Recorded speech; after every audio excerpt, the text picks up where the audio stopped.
Well, you guys aren't in the field. Are you supposed to be out? We really need a new hay feeder for the barn, but with the price of everything going up, we really can't afford to build one out of new materials. So we're gonna build a new hay feeder out of stuff that we have laying around here on the farm. Howdy folks, my name's Reagan. Welcome back to the GWP Homestead. Here on our farm, our primary livestock is our dairy goats. And tonight, right now, we're putting them all up in the barn. Now in the summer, it's not quite as important because they're out on pasture all day, but in the winter, when we really start feeding a lot of hay, we run out of space for that hay quickly, and it seems like we're constantly refilling those hay feeders. So this is the stall where we primarily keep our goats, and this is the only, I'll say, hard-mounted hay feeder that we have in here.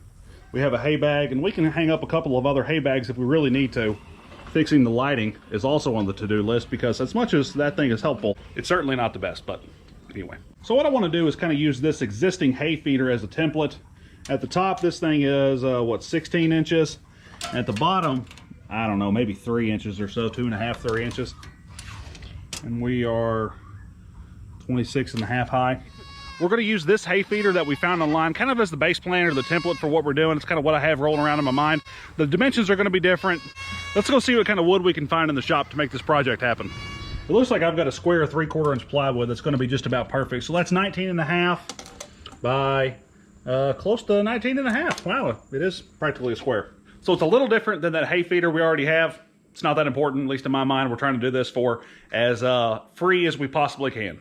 Instead of cutting this board down, I decided to just measure 4 inches off this side, 4 inches off that side. We're going to draw a straight line from here to there, basically, and just run a circular saw and cut along that line, and we'll end up with 2 equally sized pieces of wood for the sides of the hay feeder. Measure twice, cut once, 4 inches, 4 inches, which should mean you got 15 3/4. About 15 3/4.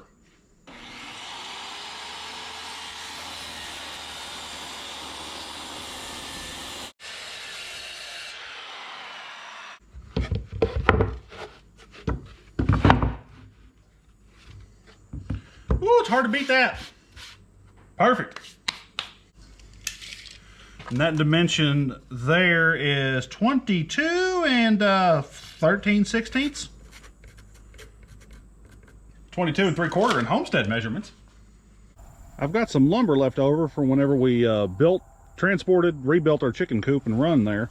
I know I'm going to end up needing 16 feet at least of 2x4, so that one looks kind of chewed up and would be a good candidate for this. Let's say that one too, and I'll probably just grab both of those. This doesn't have to be pretty, it's a functional thing for our barn. So if I use up some of these chewed up boards, that would not be suitable for anything that I really care about what it looks like. That's a good way to repurpose materials.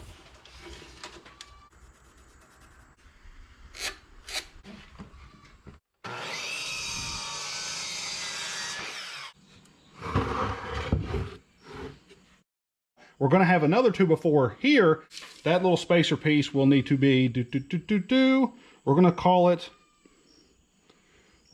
it 15 inches. And maybe just a shade under, maybe 15 minus.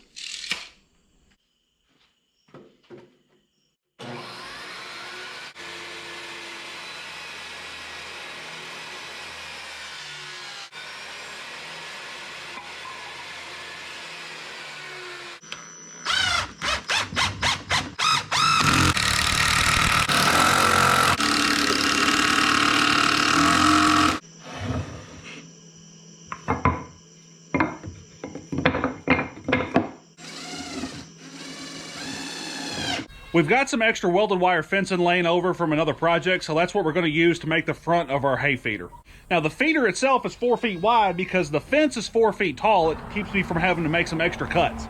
The other dimension I'm looking for on this wire is anywhere between 15 and 22 inches. Anywhere in that range will do just fine.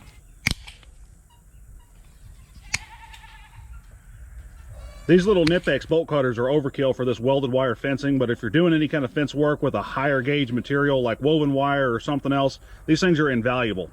They cut through this metal with ease, and I'm really glad I bought them. If you're interested, I have a link for these in the description box. One last thing about this fence that we're using I want to point out. I'm using these little I guess they're called poultry net staples, but they're 3/4 inch fence staples to hold the fence onto the feeder here. And from the last project that we did, I had some of these tail ends on this fence hanging off. Instead of cutting these, what I'm going to do is I'm going to bend them all back. And this piece right here is not secured yet. This is going to be the back piece. I'm going to bend these tails back. I'll use a pair of pliers to do that. And that way, go ahead and secure the fence to this front board with the staples. And I'll have these tails, I can kind of work with them as just a bit of a bridge between the front of this and the back of this, since you can see it, there's just going to be a little tiny gap back there that I just don't want to have to deal with.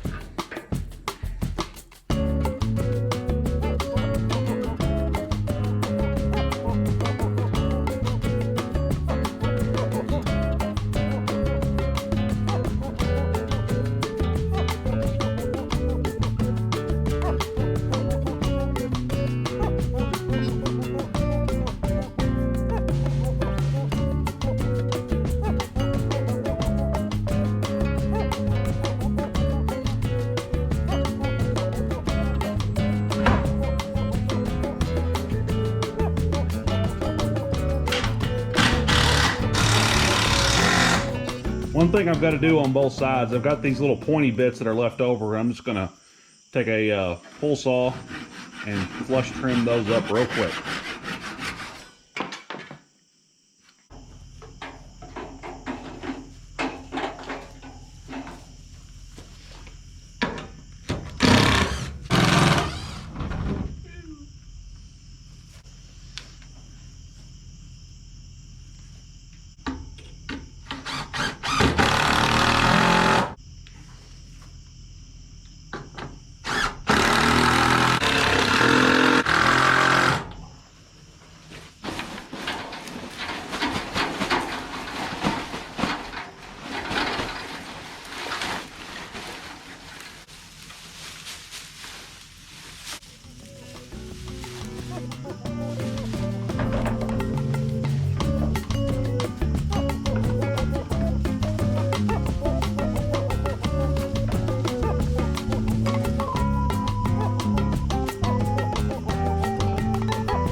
Out to be mighty friendly, little man.